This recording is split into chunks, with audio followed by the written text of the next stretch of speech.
Well, welcome everyone. Can you hear me?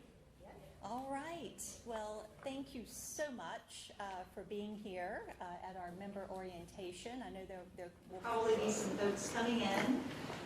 We are going to be recording this session and posting it on our Facebook page or our website so that other members can listen in at their convenience. I know that you all are very busy. For the folks that took the time to come here, I just want to say thank you very much. My name is Georgiana Gillette, and I have the pleasure of being the Executive Director of the Space Coast TPO. And today's topics are going to be, today we're going to be talking, we're going to be meeting Space Coast TPO staff. We are going to be discussing what exactly does transportation planning involve and who is the Space Coast TPO? What are the TPO resources? We'll talk a little bit about projects and funding, but most importantly, member roles. And of course, questions can be asked at any time. I want this to be a casual conversation, informative and learning, and so please feel free to ask questions at any time. So, on that note, I would like to introduce staff, and I'll start here with Kim Smith. Good afternoon. My name is Kim Smith. I've been at the TPO for a little over 22 years. I'm very fortunate to live that saying, if you love your job, you never work a day in your life, and I absolutely love my job. I do traffic safety education. I run the Vision Zero project, which we're very passionate about. I train others to do traffic safety education. We have a school-based program. If you are in need of some particular traffic stats, data, we can do that for you as well. So that's kind of in a nutshell. Hello everyone, my name is Stephen Bostel. I'm the Transportation Program Manager. I've been working with the TPO for about 10 years now, a little over. And I have the privilege of managing our long-range transportation plan, which is kind of our overarching guiding document for our organization, which is federally required. And if you want a transportation project to move forward, it has to be in the long-range transportation plan in some way, shape, or form. I also get to work in planning for technology and transportation, which is like intelligent transportation systems, and trying to get our traffic to flow more efficiently and working with our locals to achieve that goal. And then also get to work with some of the data that goes into all of that planning, our traffic counts and our state of the system and things like that.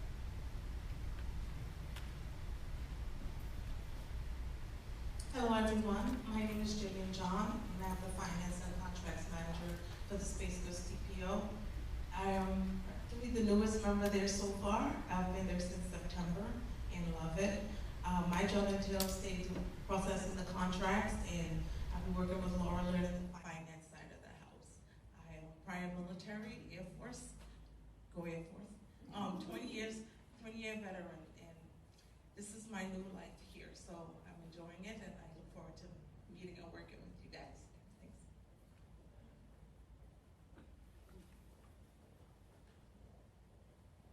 Good afternoon, I'm Abby Hemingway, and I'm the Public Involvement Officer for the Space Coast TPO. I handle all of our communications, our community relations, media relations, and public relations. So I make sure that we get our name out there and are well known in the community. And like Kim, I really love my job, and I'm thankful to be here. And at the door is our brand new, newest member of the Space Coast TPO. And she has officially not started working with us. Her name's Jessica Hart, and she is our new Board Services Administrator. So welcome, Jessie, and so we're so excited to have her, and you all will be working with her more one-on-one. So, and then I will turn it over to Miss Laura. Good afternoon, everyone. My name is Laura Carter. I'm a native New Orleans. I was born and raised here in Rockville, actually. And I've been with the MPO for a long time. Probably the most senior, I think, on staff, a little over 27 years. So I'm actually looking forward to retirement and passing on what I know to staff. I handle a lot of administrative items. I do strategic planning. I work heavily with all the finances. And I do assist all the staff in all of our major projects.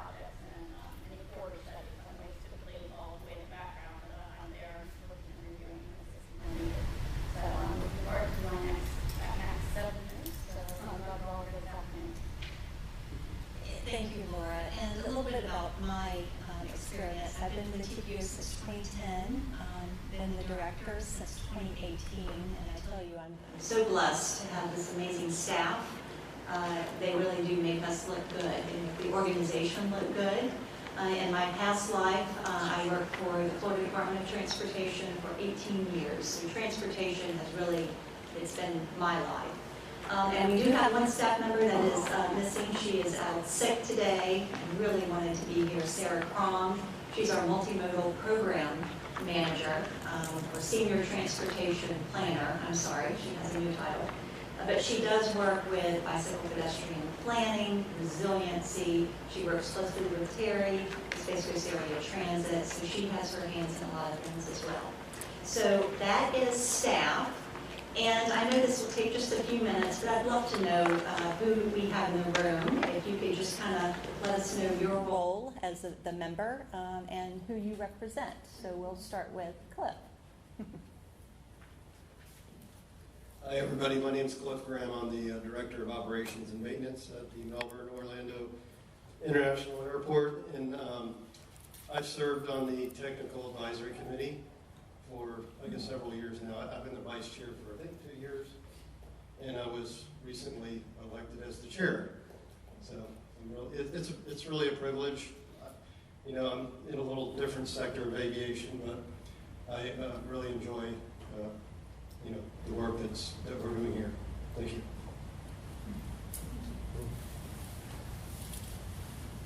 Hi everyone, my name is Adrian Baufman. I live in Viera, Florida at the Indian River Colony Club. It's a military retirement community. Let's see, I have not lived here very long. I moved here about 2 years ago and plan to stay here. I was educated at the University of Missouri School of Journalism, and I was a congressional fellow in Washington. Then I moved to Europe for almost 10 years, and I worked at NATO headquarters in Brussels, and I wrote for Jane's Defense Weekly. I traveled with our troops and military overseas. Thank you. How am I supposed to follow that? I was thinking the same thing. Wow. And Cliff, I'm sorry I missed your board meeting this morning. It was too cold to get out. Everything passed. My name is Andrea Young. I'm the current chair of the TPO. I'm very, very happy to be here. I know I'm going to learn new things here today. I'm also West Melbourne City Council Deputy Mayor at the moment. I'm so privileged to be so, but I'm looking forward to working with all of you at this seminar. I'm Sandy Nicholson, and I've been a resident of West Melbourne since 1986 and served on various boards, and I'm the alternate for the CAC.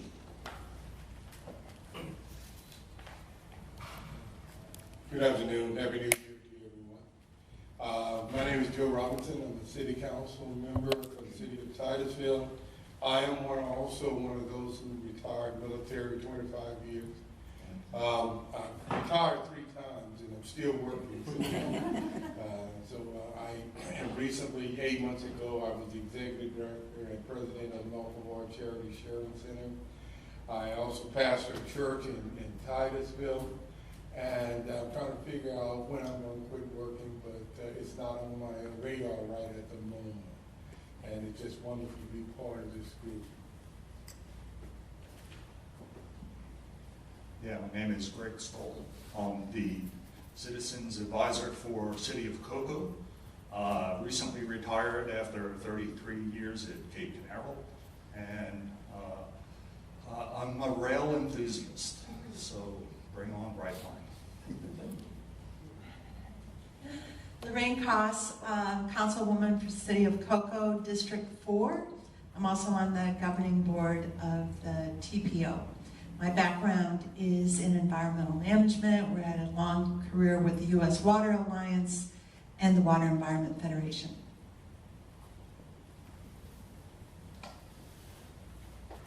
Hi, I'm Carl Kaiserman. I retired as an architect to Brevard County after 40 years from New York City in 2005. And I've been trying to stay involved as a community advocate. I'm a member of the Trails Committee of the TPO.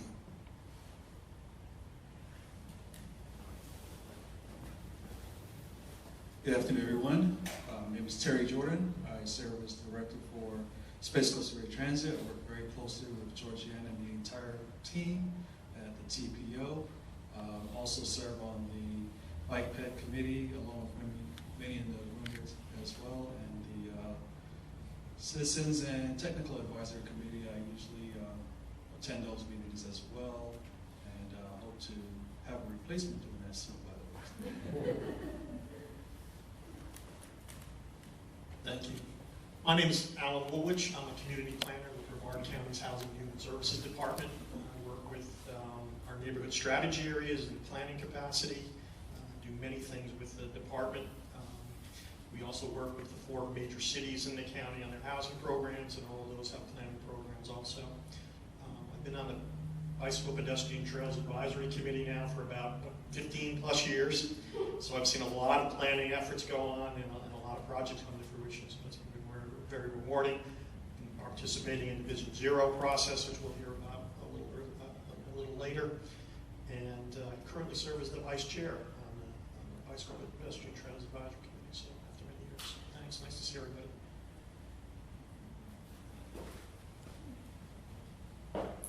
Hi, I'm Mike Grayson. I'm a retired Army civilian of 37 years.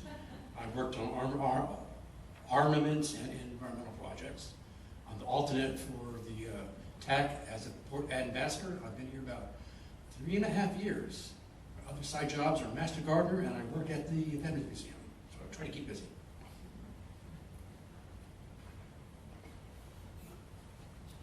Good afternoon. Happy New Year to everyone. I'm Arlen DeBlau from Cape Canaveral, Florida, CAC, North Beach Coalition. I don't stand up close to these people who have retired with these 20 and 30-some years, but I did spend 4 years in the Navy back in the day. I retired from Orlando International Airport operations back in 2008. Since then, I've been a few other jobs now that don't pay a whole lot. I'm the president of the Condo Association for 13 years. I'm on the Space Coast Condos, director on the Space Coast Condo Association, and of course here on the TPO. I'd like to thank everybody for all their help.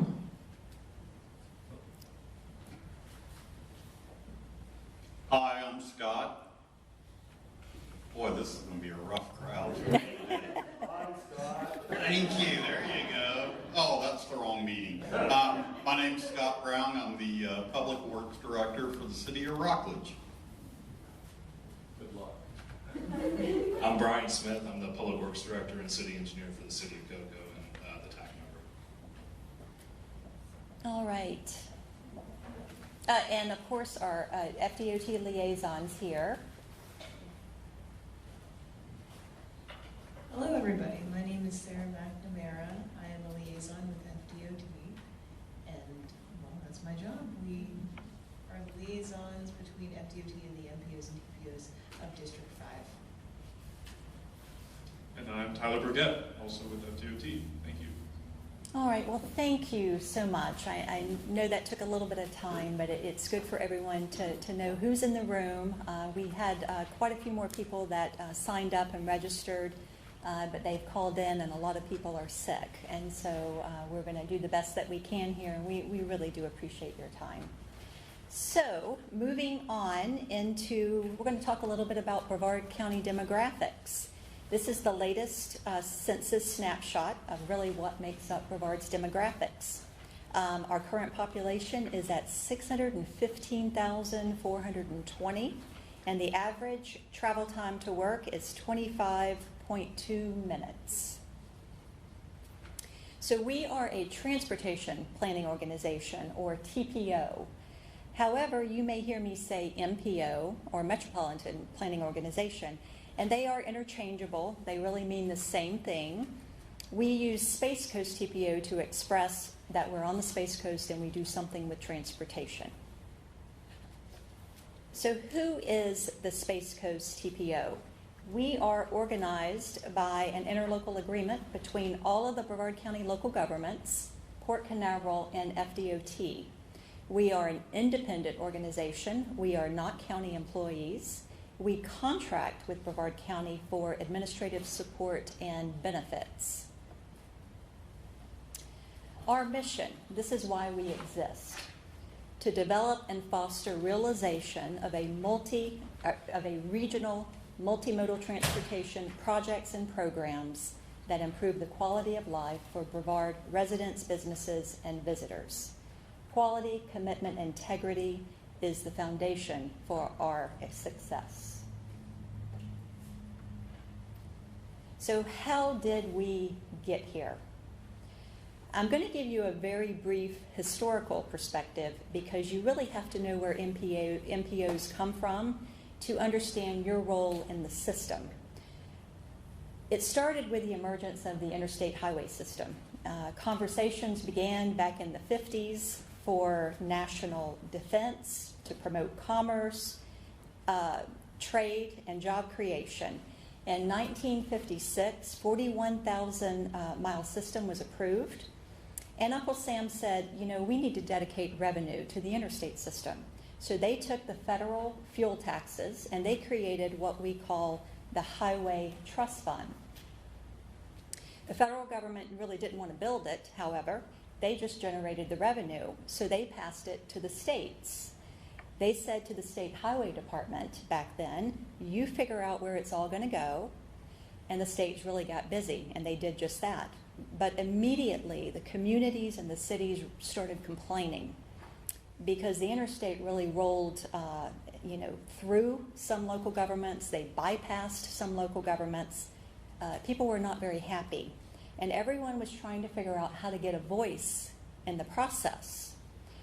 So in 1962, the Federal Highway Act, Congress came up with a concept that there really ought to be a better process for planning activities. So we're sharing this piece of legislation with you because it really continues to drive the transportation planning train today. All transportation planning that the federal government supports uses the 3C process: continuous, comprehensive, and cooperative. So continuous, meaning that you don't have to put it on a shelf and forget about it. Circumstances change, needs change, but there has to be an ongoing planning process, and then it needs to be comprehensive. You know, Congress is already starting to think, you should be thinking about more than just roads and cars. You should be thinking about transportation as a comprehensive system, of ways that things and people move around. And then it's got to be cooperative. The feds are saying, we're hearing from all the mayors and the city council members and the commissioners, and they're not happy with what you're doing. So would you just please sit down and make nice? Well, it was a request, but it really didn't have any teeth back then. But it is embedded in the planning model today. So finally, the creation of the MPOs was in the 1973 Highway Act. And as an MPO and a TPO, you are the managers of that 3C process, especially to our elected officials here in the room. You are the managers. You make the decisions in that 3C process. So why does Brevard have a TPO? So we're a creature of federal law, as I just mentioned, but most of the language concerning authority and responsibility is in the 23 United States Code 134. And under federal law, urbanized areas greater than 50,000 people must be part of an MPO to oversee transportation planning.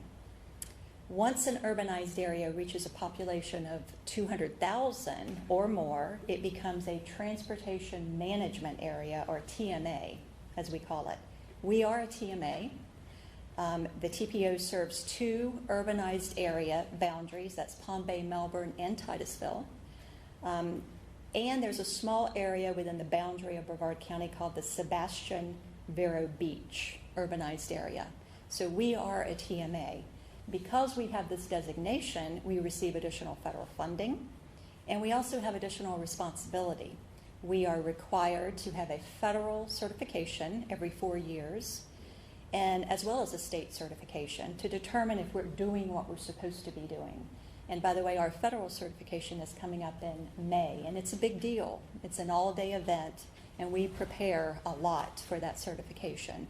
But you can't prepare at the very, at the end. You have to be doing the right thing throughout the years. So we're looking forward to that. We're also required to think about all modes, as you know. It's not just about surface transportation. And in the federal law, they funded the planning activities for MPOs. So they took a percentage off the top and dedicated that money for MPOs to do planning, to plan the transportation system. They're called PL funds, and that's how we're funded today. The TPO Governing Board has direct authority for our TPO plans and programs required to keep transportation funds moving. So moving on to our transportation authorization. So we're operating under our most recent federal authorization, passed November 2021. It's called the Infrastructure Investment and Jobs Act, also known as BILL. So a lot of people refer to it as the bipartisan infrastructure law. And this is the reauthorization of the FAST Act, and it provides funding certainty for transportation over 5 years. So we're talking about the federal fiscal year 22 through 2026. There is a policy priority on EV charging networks, sustainability and resiliency to changing climate, and more equitable transportation and safety. Federal funds are made available through the Federal Highway Trust Fund, which is then allocated through the state DOTs. In this particular authorization, DOT is expected to receive $13.5 billion, and it includes 21 new competitive grant programs. And so this bill is what keeps the lights on, and it is the largest transportation legislation in history. It is really our bread and butter, so to speak. So the challenge, of course, with transportation funding is that it has relied upon fuel tax revenues, and it's just really cents on the dollar, and it's not indexed to inflation on the federal level. And then we all know that electric cars pay zero gas tax whatsoever. So it is a challenge that we have to deal with for the future. So we're also under state law. Florida Statute Chapter 339175 describes our responsibilities very clearly. It's what we go by at all times. The governor approves the membership plan based on the latest census, and the allocation of members is stipulated in Florida law. So it's determined on an equitable geographic population ratio basis. Our TPO has 19 members. It includes all 5 of the county commissioners, 13 council members, and 1 port commissioner. So we also must have advisory committees. And so that really ends the first part. But before we go into the trivia questions, that's section 1, are there any questions about what we've just talked about? I know that is kind of a trip down history, but I thought it was important that you understand that it was a long fight back years ago for you to get a voice, for our elected officials to have a voice in what the state and the federal government was doing. Yeah, Georgiana? Yes. I was just intrigued by the number of miles currently in the interstate highway system at only 46,876, thanks to a quick Google search. Not much over the 41,000 initially approved. That is interesting. Yes. Well, we're not building the interstate system anymore. That is a very, yeah. That's a very good trivia question right there. All right. So what year was the Space Coast TPO formed? Georgia? Yes, ma'am. Can you speak to that statement, you're not building the interstate system anymore? What drives that? What was the... Well, one of the things I think that's driving it, in Brevard County, we 6-laned I-95. That was a huge effort that was done, 15 years ago or so. And so there is a section of I-95 in Brevard County that is showing up that it is basically over capacity. The question is are we ever going to 8-lane I-95? So down in South Florida, yes, you are doing that, but we're at a point now where I think people are looking at other technology. Can you do managed lanes like they are doing down in South Florida? Can you use intelligent transportation system, ITS, more traffic management? The biggest problem is there's not enough money to continue to widen roads. As I mentioned, transportation is funded predominantly through fuel tax. Well, we're running out of money, and it's not going to get any better. Now, yes, this legislation has infused a lot of money, and Florida is going to get a lot of money. But it's a temporary fix for a long-term problem. So I'm not sure, Laura, any other thoughts on that? Well, one would be expressway authorities. Mm-hmm. There you go. Yes. They're not part of the infrastructure system. Yeah, okay. So that you have a lot of private in a way. And quite frankly, I mean, that's how nowadays you get roads widened. It's tolls. You have to pay for it somehow, and if the money's not there, you're going to be looking at tolls. Yes, that's a good one. Thank you. Okay, what year was the Space Coast TPO formed? Any idea? 1977. Yes, October 1977. Good.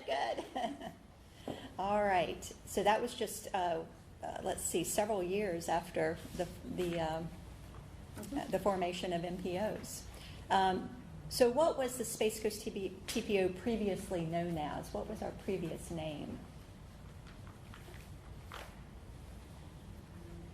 It was the Brevard MPO. We changed our name to Space Coast TPO thinking that, folks would, if the name had the word transportation in it, maybe people would know exactly what we do. Does anyone really know what a metropolitan planning organization is? So unfortunately, now everyone thinks that we're Space Coast Area Transit, so Terry and I get confused all the time, but it's okay. We work together. All right, so let's move on to the next section if we don't have any other questions. Yes, sir. Apparently, since the money is coming from fuel funds, then the emphasis would be strictly on highways, and how do the other forms of transportation get integrated into a plan? Well, the funding coming out of the trust fund from fuel taxes can be used on other modes. And this is how, this is coming from the federal government and even the DOT. We are required to look at all modes. Now, there is a small amount of money that is dedicated, say, for sidewalks. We wish that there was more. However, you can use traditional, like the TPO's SU funding, or the state can use their revenue for sidewalks and for other modes. There's specific money dedicated for airports, for space, for ports, all coming out of the Transportation Trust Fund for certain modes. So yes, a lot of it is coming from the fuel tax, but the department is distributing it to all modes. It's not just for surface transportation. And our plans reflect that. We have all these different plans, which Laura will be going over a little later, which kind of lays out some of the, all of our priorities. But that's a good question.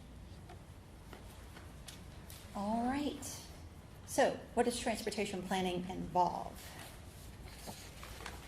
So we coordinate and communicate with other modal agencies, and it's also important that we review other agencies' plans and programs to see how it might affect our transportation system. So, we coordinate with all the local governments, but our modal agencies are extremely important. So things for you to consider in your role, we're very unique here in Brevard County.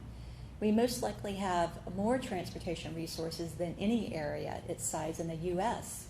And the influence of each mode really transcends jurisdictional boundaries. An example would be the growth of the port leads to the need for the beach line to be widened.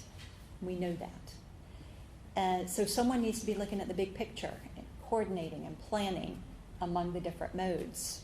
Another example would be the Ellis Road widening, which is our #1 priority, is extremely important due to what is happening at the airport, the Melbourne Orlando International Airport, and all of the businesses in and around its campus. So they're very connected, and you have to look at the big picture, because really roads don't stop at the city limits or the county line, and the user doesn't really care who owns the road.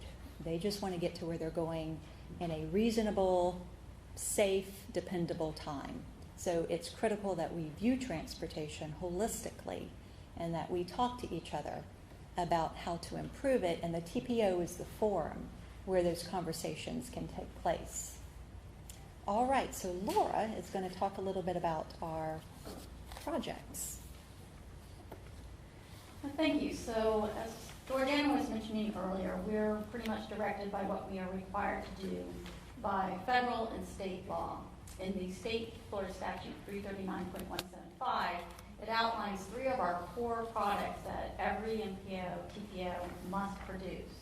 These are our long-range transportation plan, our unified planning work program, and our transportation improvement program. And between where you do see project priorities, it's a process also that we go through to get to create these core products. And I'm going to go over each of these, but I don't have a magic wand, so can you press? Yes. I tell you what, I will come up here. There we go. So the first core product I'll go over is our Unified Planning Work Program. This is the TPO's version of a budget. We refer to it, though, as our program-based budget. It describes the activities and the studies that the TPO is going to be conducting over the next 2-year period. The federal highway planning and transit funds that we receive are included in this document, and they are reflected within various tasks that are identifying the programs and which funds are going to be used for which program.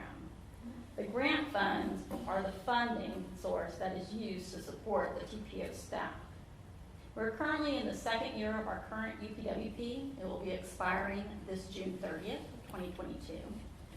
A draft is going to be started hopefully next week by me, and you will be receiving that to review beginning March 15th. There is a 1-month review period for comments and questions, and then a final draft will be submitted to the committees and to the board for approval in May. Upon reaching all of the boxes checked by the DOT, we will receive our funding, and the new UPWP will begin this July 1st, and it will run for 2 years through June 30th of 2024. Next, within the UPWP, if you will review it, which it is open to everybody and is on our website, you will see some of the work products that are used to develop our major resources used in transportation planning. You'll find program-specific products and our mobile master plan support. We have a bicycle and pedestrian master plan, for example. We've developed a Vision Zero action plan that identifies how we're going to reach a target of 0 fatalities and serious injuries. An intelligent transportation systems master plan that we adopted last July. And we're currently developing something very unique. I'm not sure one exists yet in the state, but a resiliency master plan that will help guide us in the future in incorporating resiliency into our transportation projects and into the long-range transportation plan. So all of these resources require an extensive amount of data, and I like data. I'm a very detailed person. The data resources are a valuable asset, provide the reality of how our system is actually performing. It either is identifying congestion, our safety issues, or the overall system performance. Data such as traffic counts and crashes are used in most all of our work products. Recently, the hoses you may have been traversing here in Central Brevard, the Cocoa Rockledge area in Mare Island, those hoses out there right now are the TPO's annual traffic count program. We cover the other areas in each fall, and those annual counts will be published usually by June 1st or no later than June 30th of the following year that they're collected. We take this amount of time because we need to look at seasonal patterns apply factors to them, so we get an annual average daily count. It's an estimate, but it's an average of how many cars would be crossing that particular area on a particular day, weekday. We do not currently have any weekend counts, but I hope with the assistance of Stephen over there and the ITS program, we'll be able to expand our count program in the near future, and we'll also be expanding into bicycle and pedestrian counts. And we're working with the state to do that with their non-motorized count system. So all this information is very important and fed into our most major product that we produce, the long-range transportation plan. This is where you and the community set the vision for our transportation system, how it will be developed over the next 20 years. Policies are also included in the LRTP, which we update every 5 years. Our current 2045 LRTP we adopted in 2020, so the next one will be due in 2025. With the LRTP in hand, annually local agencies and municipalities are requested to submit projects that they would like to have considered for state and federal funds.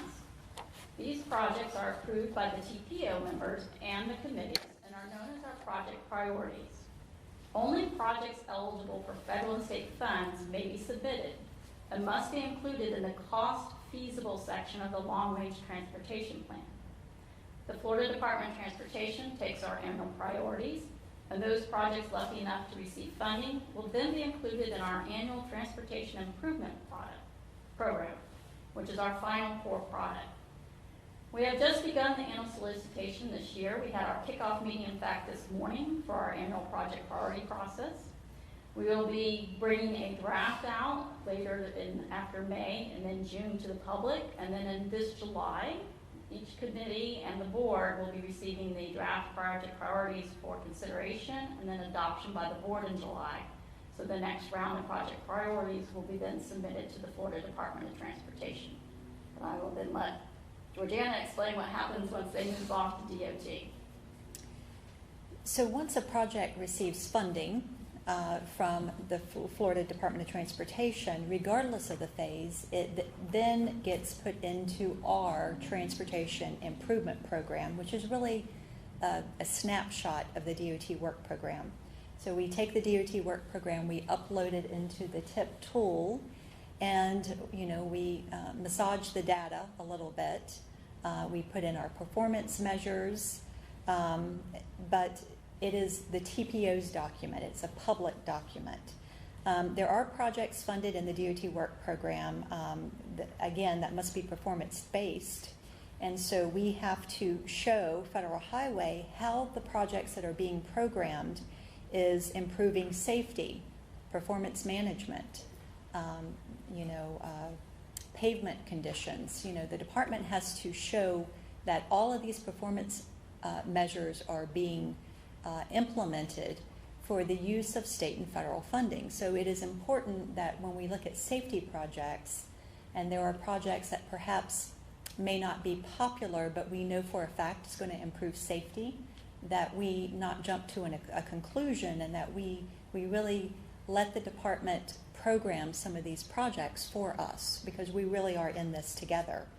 But we adopt this document every single year, and as you can see, the amount of money that is in that TIP over a 5-year period for fiscal year 22 through 26, that is a lot of money coming into Brevard County. And that includes resurfacing, space, airport projects, transit, widenings, bicycle, pedestrian, safety. The point is this is real money on real projects, and this will help with economic vitality for Brevard County.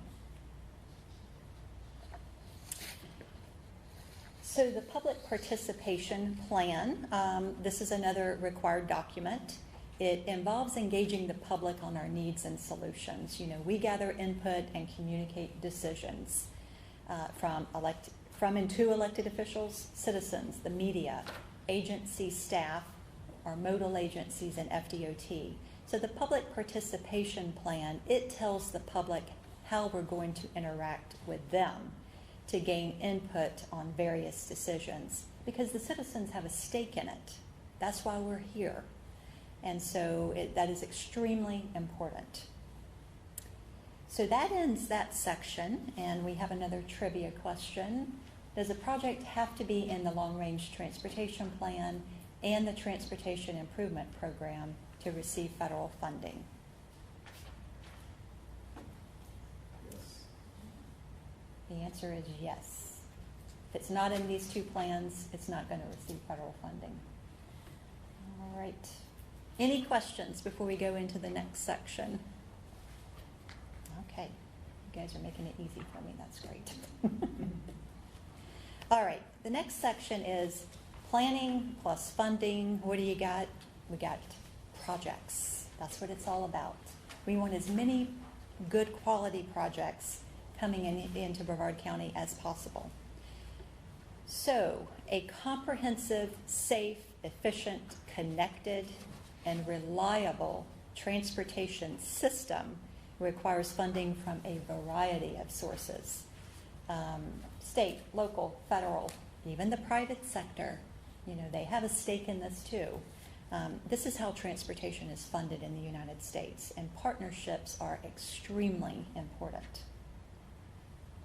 Because at the end of the day, it can be a very long road to implementation of a project. Projects often take longer, and they cost more money than people realize, especially our citizens. Depending on the type of project, it may have to go through this 5-step process, from a planning corridor, high-level corridor study, all the way to construction. That could take 10, 15, 20 years for it to go through that process if we're talking about a widening project, for instance. And you don't always have the funding to move it into the next phase. That's the problem. So it can be a long journey from the project inspiration to construction. And getting things done really requires one to be persistent and patient, unfortunately. One of this little trivia here on the slide is, did you know that a developer or local government can choose to contribute to or fully fund a project phase? Yes, you can. Just because it is a state road, you can contribute to a project that's on a state road or even off the state highway system, because this can help advance the project through the project development and delivery process a lot quicker. And then the project can move forward, and it doesn't sit on the shelf for a very long period of time. So this is really important. And here's an example of just that.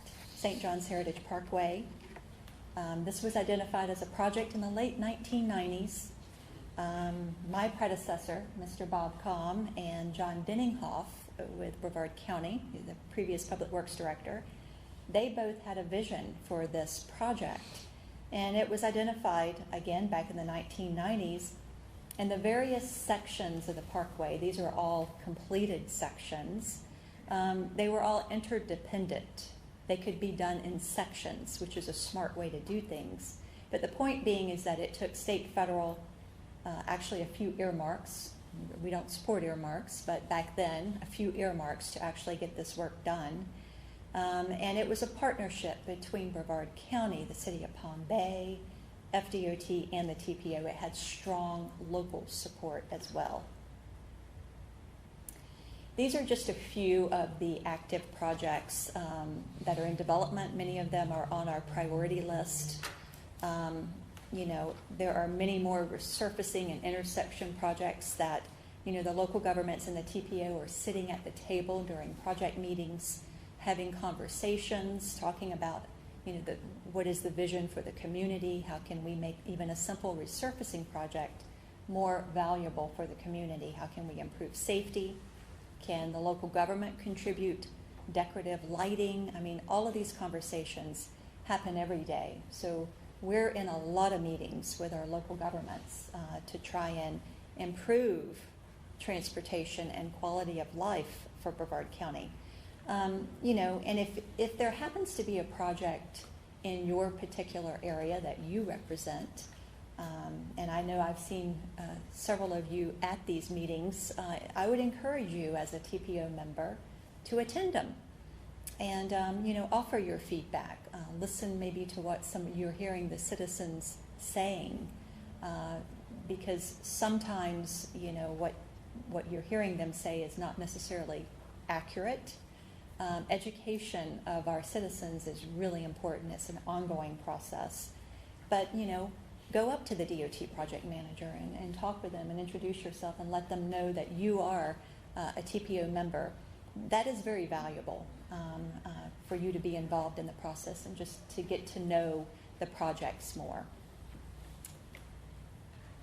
Okay, so now we're going to go on to member role, which is probably the most important thing here. Any questions so far? Okay, very good. So who informs our process? So organizationally, we have 5 advisory committees to the Tpo Governing Board, and we will discuss each one in a little bit more detail. And of course, Sunshine Law applies to all of them. Members cannot go and sit in private and discuss an issue, especially if that item is expected to come up on an agenda for a vote as an action in the foreseeable future. That is prohibited, so just be careful about that. Committee members are not under sunshine in talking with board members, and board members can certainly have conversations at their council meetings about things that happen at the Tpo Governing Board. I mean, that's very valuable. We want you to go back to your council meetings and talk about things, and I know that you all do that. It helps educate your own council members about what's going on regionally. Georgiana? Yes, ma'am. So, as a governing board member, you would be able to speak with the citizen advisory, you would be able to Yes. meet with them about specific issues, as well as the technical Absolutely. advisory committee, and it's probably even a good thing to do that. I would encourage it. Everyone's understanding. Absolutely, because the citizens and the technical group, that's their job, is to advise their elected officials from their perspective. And they're each coming from a different perspective.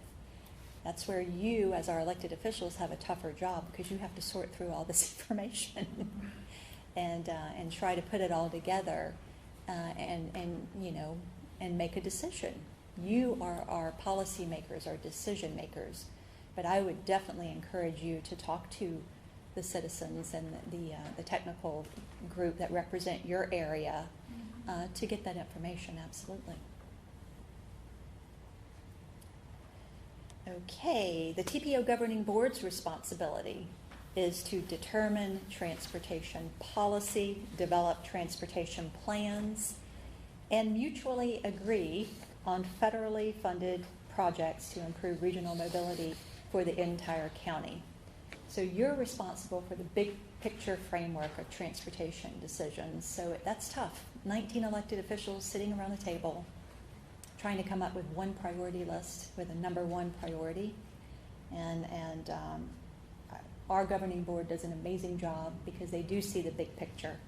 They're not looking at their individual city, they're looking at the overall big picture about what it's going to take to improve transportation. So you're required to make very specific planning and programming decisions. That's where your formal authority is so critical. So in order to make informed judgments, TPO board members should consider the impact of their decisions from a variety of perspectives.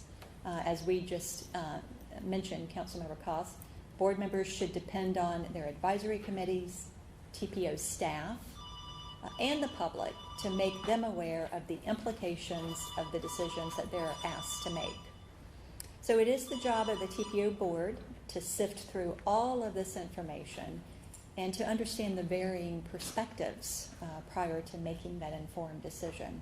So something to think about, what is best for the whole metropolitan area, not just my area. What will the impact be on our community? Is there some other way we can do this? And what is the most cost-effective way? These are just many questions you could ask yourself when a project comes before you. But you have an opportunity really to make a very long-lasting impact by serving on the TPO board. And remember, this is a continuing process. And to our board members, you know, I want to make it real clear who runs the TPO. It's you. You're in charge. You know, we are here, your staff, to handle the day-to-day operations. We know the rules, and we are here to answer any questions and to help guide you, but you're in charge. I want to make that real clear. The Governing Board Strategic Plan. So this is a tool. This helps us to know the direction to go in. So in July of 2019, the Governing Board adopted the strategic plan. It's a 3-year guiding document. And the plan has 5 emphasis areas. Safety, linking transportation with land use, sustainability and resiliency, and innovation. They're all tied to the 2045 long-range transportation plan goals. This is how we developed our long-range plan. So again, this tells staff the areas that we need to focus on and where the investments should be made. And so this has been our guiding document. The Governing Board will be updating this plan in April. We have a strategic plan retreat event planned for the board members in April, and so we're really looking forward to that, and we can kind of dig into some of these issues. We're going to have a professional facilitator help us with that effort. So just to talk a little bit about the logistics, of course the Governing Board, as I mentioned, 19 elected officials. All of the members should have an alternate in case you can't make it, with the exception of the county commissioners. They don't have an alternate. Typically, we have 9 meetings. We do not meet in January, June, or August, and it's held on the 2nd Thursday of the month, beginning at 2 p.m. Usually lasts 2 hours.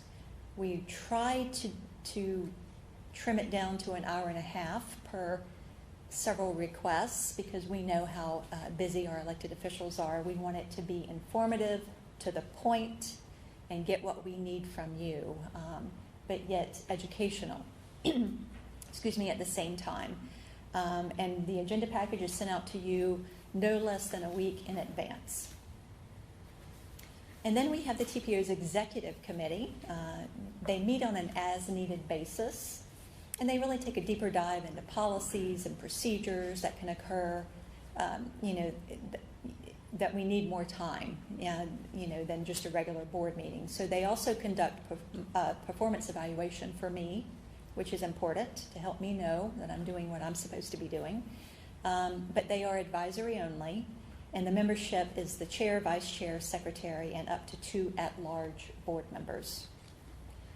So then the technical advisory committee responsibilities. So the TAC members are appointed and represented by our modal agencies and our local governments with a specific expertise. So you were selected to provide technical input from your professional view.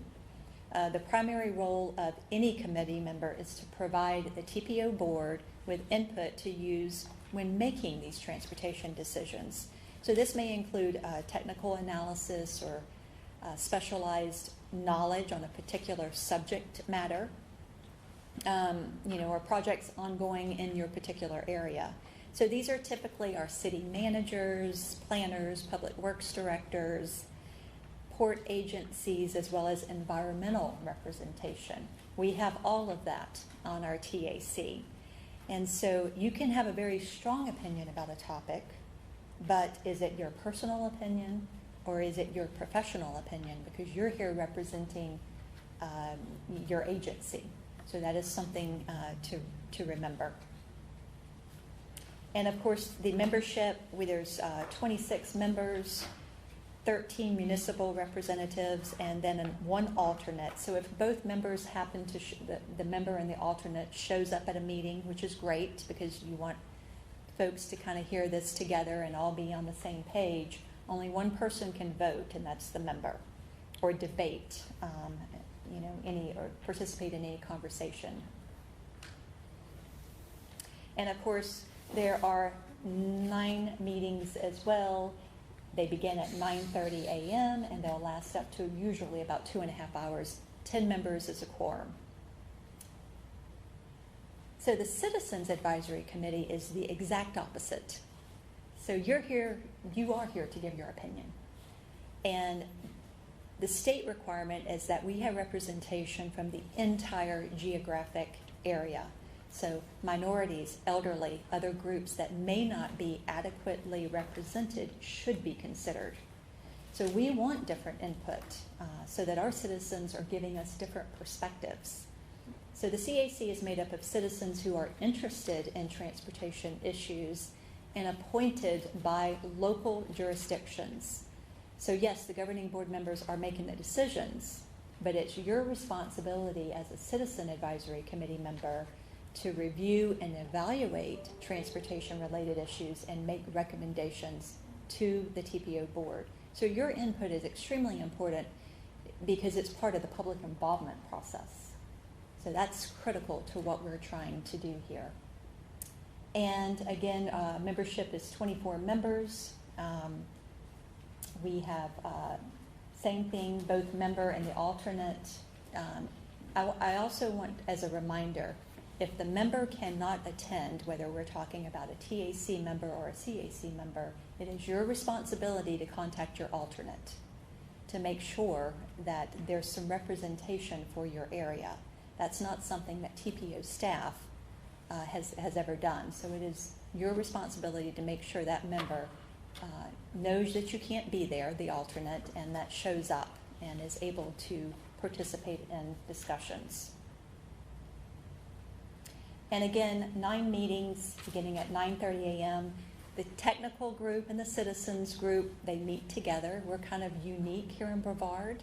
It may not work for some MPOs, but it works great here. I think our technical and citizens kind of feed off each other. They can listen to each other's viewpoints. Some things may be said that the other group had not considered, so I think it works very well here. And 10 members make up a quorum for our Citizens Advisory Committee. So moving on to the Bicycle, Pedestrian, and Trails Advisory Committee. And so the BPAC, or BIPTAC, as I used to call it the BPAC, so it's stuck in my head, addresses bicycle, pedestrian, and trails planning and recommends policies to the TPO board regarding bike ped projects and transportation alternative projects. So you are the experts in this particular area. So, this group is nominated by, local group, agency, or by a local group, agency, or by contacting TPO staff. If either way, if this is, do we have any openings on our BPAC right now? We do. I believe there's 2. So, and I think there is 19 members that can serve on the BPAC, so we do have a couple of openings. We meet at 5:30, and this is a quarterly meeting. And so it is a very interesting conversation, and we have a meeting coming up later next week, I believe. So a city can submit names, or or does the citizen just contact you of their interest? For the BPAC, that can absolutely, they can just give us a call. If they are representing, say, the city of Cocoa, then they can let us know that, or, but it's not as formal as the technical and the Citizens Advisory Committee. So since we have an opening. Yep. Citizens can send us an email directly, but if the city's wanting to appoint someone to the BPAC representing the city, that's also allowed, but we would need a letter from the city. Yes. It depends on what role you actually want them to serve. So quorum is 7 members, and it's a lively group, and do good work. And then finally, our Transportation Disadvantaged Local Coordinating Board. We call it the TDLCB, is an independent board supported by the TPO, and the purpose of the TDLCB is to evaluate the service levels safety and other issues of transit operations provided by Space Coast Area Transit. And this is serving the elderly, people with disabilities, or otherwise disadvantaged citizens, such as those with low income in Brevard County. This is a state-mandated independent committee. It is administered by Space Coast Area Transit, but the chair is appointed by the Space Coast Tpo Governing Board, and the administration and support is really by Space Coast Area Transit. So the chair of the TPO Governing Board happens to serve as the chair of the TDLCB, Councilmember Andrea Young, so we're very pleased to have her on that role. Okay, so we're coming up on the end here. I also want to mention, so we've talked about our individual TPO committees. There are other responsibilities, and so we also serve on a regional committee called the Central Florida MPO Alliance. This is 6 MPOs, 4.9 million people. And so, you know, we meet quarterly to discuss regional issues. And, you know, we need good regional connectivity for tourism, goods movement, access to Orlando, the Orlando area facilities. So we have to talk to each other about how to improve that. It's not enough to look just here in Brevard County. We have to think regionally. It's part of what we are required to do. We have a lot of the common issues, and we adopt a regional priority list of projects. We turn that over to the DOT and we say, okay, all of the MPOs got together and we adopted this list, and this is what we think is the most important, which, by the way, the Ellis Road widening happens to be number 1 on that list. After one of the big I-4 projects got completed, Ellis is now number 1. So that means something, and so that's really important. And so we have 3 TPO board members representing the Alliance, and they're appointed by the Space Coast TPO annually. We meet quarterly, and they're hosted at Metroplan Orlando in downtown Orlando. And so we enjoy going over there. The meeting is very informative. It's a real pain to get in and out of their parking garage, but besides that, we manage. And so then the next statewide committee is the MPOAC. It's the Metropolitan Planning Organization Advisory Committee. This is where the 27 MPOs in the state get together quarterly. This group was established by the Florida legislature, and it's really to augment the role of the individual MPOs in the transportation planning process. And the MPOAC assists MPOs in carrying out urbanized transportation planning process by serving as kind of a principal forum for collective policy discussion. And so we do have 1 Space Coast TPO member and 1 alternate. Councilmember Young happens to be our member, and we have that meeting coming up next week as well. So that's going to be a very informative meeting. We've heard they're going to be talking about the new infrastructure, bipartisan infrastructure bill, and the funding, and so we're anxious to get an update on that. And so finally, TPO staff roles. You know, we're your staff, and we enact the decisions made by the TPO board. So we're here to prepare documents, foster interagency coordination. You know, we are having the conversations with FDOT, Federal Highway, the municipal staff, modal and transit agencies. We communicate and coordinate with all these agencies. We engage consultants for certain studies and expertise. We ensure that we're getting public input. That's a big part of what we do. We generally know the rules, you know, in what we're moving forward with and what we're asking you to do. So our job is to try and give you all the information that you need so that you can make the decisions. And, you know, we all have a perspective, and not everyone is going to agree. It's up to you to really take all the information and make the best decisions really for the greater good, and sometimes that can be very, very hard. And so the very last few slides is really just general member information. Some suggestions for you. We all know that you're all so very busy, and you're probably volunteering on a lot of other committees and boards, as I've heard. But reading and reviewing the agenda packages prior to the meeting is important. Sign in at every meeting. We want to make sure that we have your name written down and that we show that you're here. And if you can't attend a meeting, your responsibility is to contact your alternate, as I said. If there is a change of contact information, our board services administrator, Ms. Jessica Hart back there, is going to be your contact. And you're responsible for reporting back on topics to your agency, your council, your commission. That's your responsibility. All TACCAC-TPO meetings are recorded, usually live streamed on YouTube, but we have a YouTube page, and so you can always go, and if you want to go back and review what's being said, you can go back and look at meetings and listen to that. And then we also have the governing board meetings on Space Coast Government TV. Are those live, Stephen, or? Yeah, we broadcast them live to our YouTube channel and to Space Coast Government TV. Very good, okay.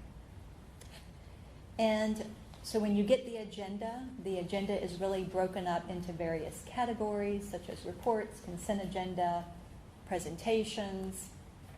Consent items will include as much administrative items as possible.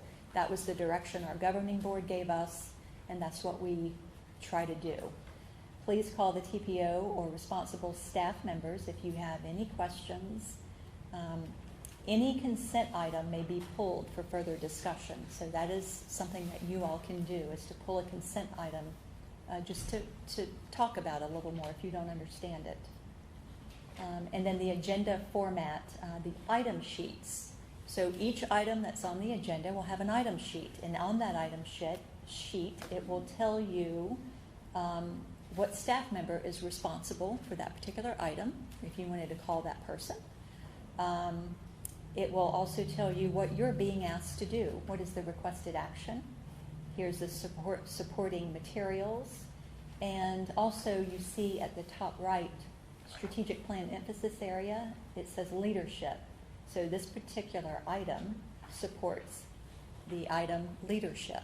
It could be safety. So it's something to look at to show how we're putting things on the agenda that is supposed to be getting us to our strategic plan goals for the governing board. And the agendas are distributed via email and posted on our website. We have a beautiful new website, thanks to Abby, and we're very proud of that. And I think if you go on there, you'll find that you can really easily find a lot of materials. Committee and board agendas are available in the Agenda Center on our website. And you click on that and you can review current agendas, minutes, and meeting videos as well. So you can find everything on the website instead of going to the YouTube page and trying to filter through. And, get involved. You can be an advocate and help educate our citizens, promote Space Coast TPO using social media, like our Facebook page. We have a very heavy social media presence. Volunteer to attend special events. Kim Smith, our bike ped safety coordinator, we are constantly doing safety events. Feel free to join us on any of those events. Yeah, she keeps us very, very busy. Everyone does. And, just some final thoughts before I open it up to questions, and that's going to pretty much end our orientation. But really, as a member, especially a board member, you can be a visionary, helping the community to see beyond the lines on a map. You have a role as a manager, helping to ensure, a smooth progress of projects through the pipeline. And when conflicts arise, you may be the negotiator who helps secure the fulfillment of the TPO's plans, or you might end up being the adjudicator who renders the final judgment on the best course of action. You have a lot of roles, but inevitably you are the educator. The transportation planning process is complex and it can be confusing to our citizens because not everybody is in this business like we are. And so, educating is really the key. But to be effective, at times you're going to need to advocate for a particular project or for the process itself. And your position on the committees give you the platform. What you do with it is really up to you. And so, I'm going to leave it there, but I just want to let you know how much we appreciate you. We appreciate your time, you being willing to serve on the committee and the board. And that concludes our presentation, and I'm going to open it up to any questions. Just a reminder that we had a feedback form about today's orientation, so before you leave, please put it into my lovely tray here. Yes, thank you, Abby. All right. Yes, ma'am. I can probably. This morning I sat in on a Safe Routes to Schools webcast. I think it was Fdot, right? That Probably. put that together. So, is there a relationship between that program and the TPO? I mean, it seems that they have some federal funding specifically for making school roads safer, sidewalks. Yes, yes, and yes. I'll let Kim answer that. So, I don't even remember which federal authorization it was. It's I think, yeah, that's what sticks in my mind. There was actually federal money that was set aside for infrastructure and non-infrastructure for safe routes to school. That did go away several years ago.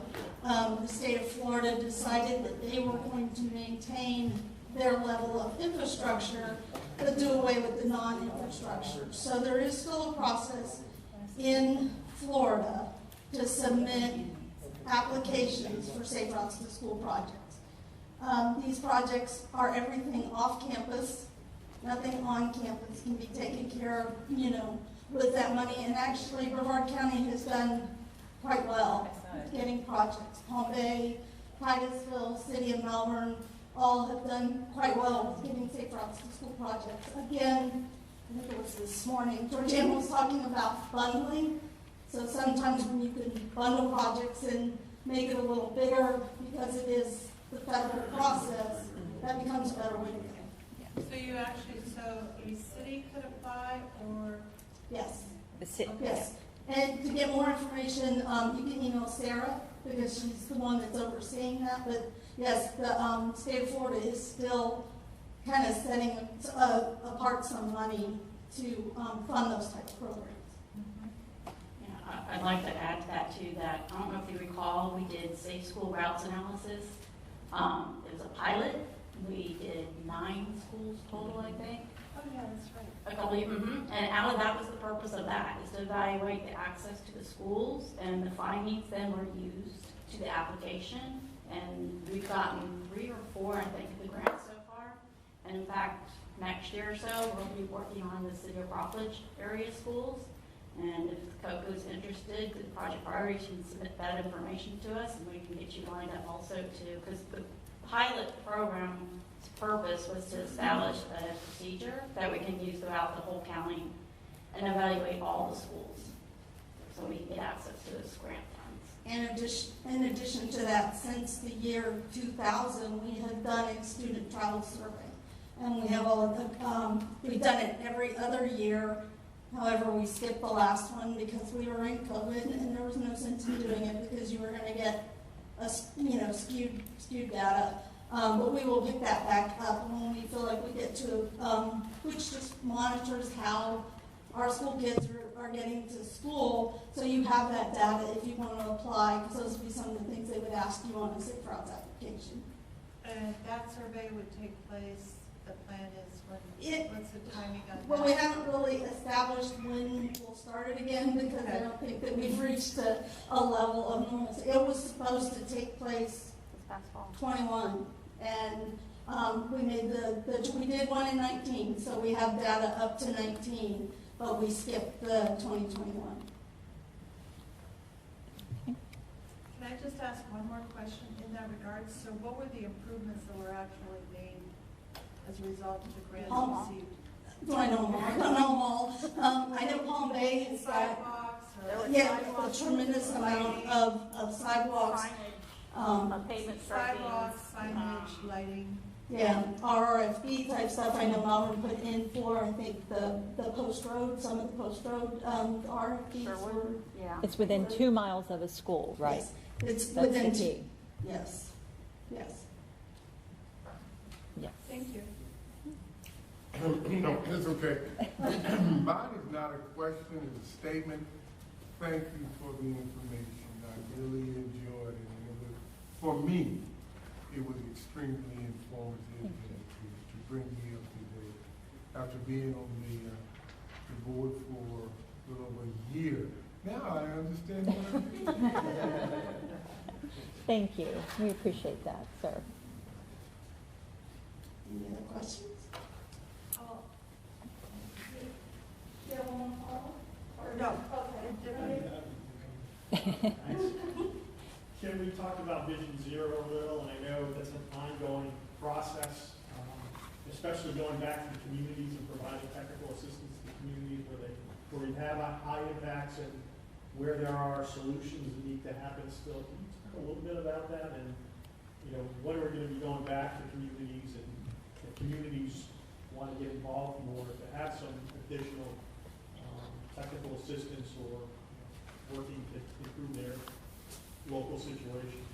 Okay, so yes, in 2019, the Space Coast Tpo officially adopted zero as their target goal of serious injuries and fatalities, and we've had 3 cities sign on with that goal since then: Melbourne, Cocoa, and Melbourne Beach. I know we have some others that are real close.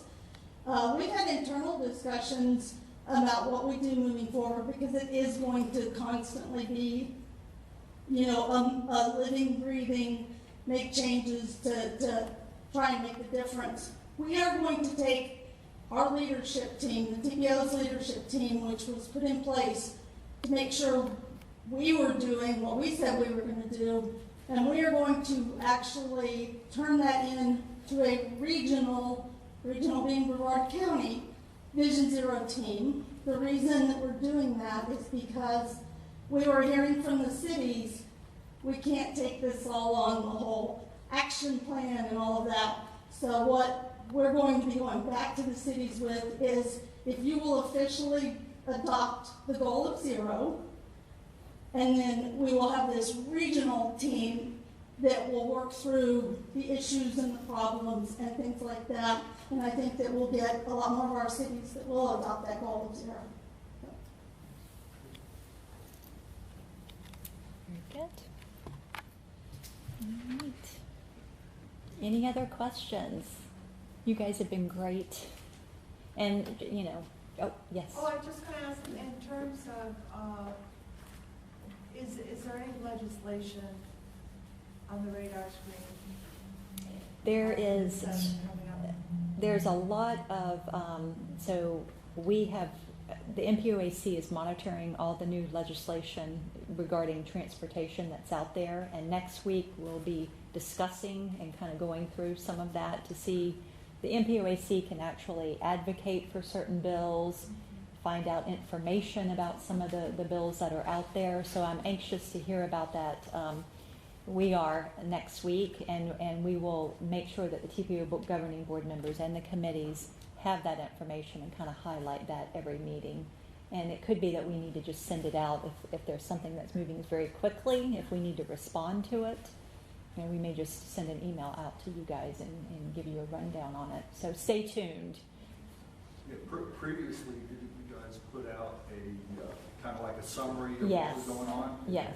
Thank you. We have a different MPOAC director now, up in, Tallahassee, Yes. but I think he will do something similar, but we'll be discussing that next week at the MPOAC. Yep. Can I just, real quick, to go back to when we were talking about safety and Vision Zero? There's a lot of folks in this room that already know about it, because I know they're signed up, but if you have not signed up, we're going to be co-hosting with FDOT a safe system workshop in this room on February 3rd. And safe system is how we get to Vision Zero. It's about safe road users, safer roads.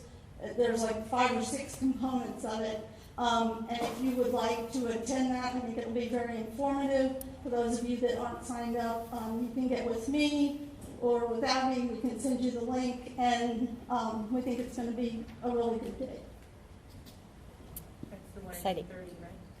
What's the Yes, time? that's an all-day safe system, and you're signed up for it. Like I said, a number of people in this room are already signed up, but if you hadn't, and you think you would be interested, you're more than welcome. We'd love to have you. All right. Any other burning questions? You guys are great. Well, just know that you call us anytime. We're here. You need a briefing on something or just a question, that's what we're here for. All right. Well, thank you, guys. Thank you.